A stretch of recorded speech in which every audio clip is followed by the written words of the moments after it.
Le contentieux opposant l'État gabonais et Veolia depuis 2018 a finalement trouvé une issue favorable.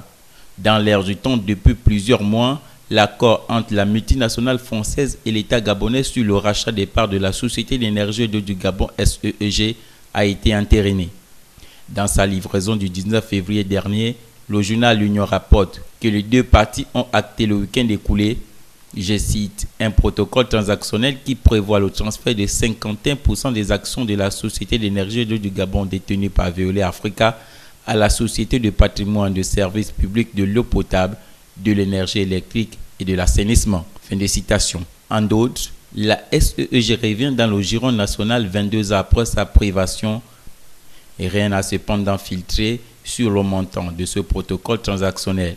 L'on imagine cependant que l'État gabonais a déboursé dans cette transaction au moins 45 millions d'euros, plus de 29,5 milliards de francs CFA, montant estimé des 51% des participations de Veolia dans la SEEG.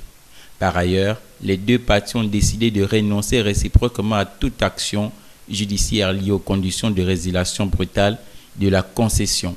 Cette issue devra par ailleurs rassurer le syndicat des personnels du secteur eau et électricité du Gabon.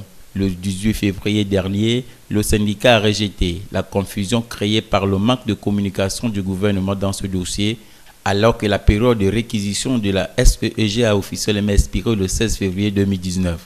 L'État avait aussi saisi la SEEG la même date, la plaçant provisoirement sous son contrôle en attendant un nouveau repreneur.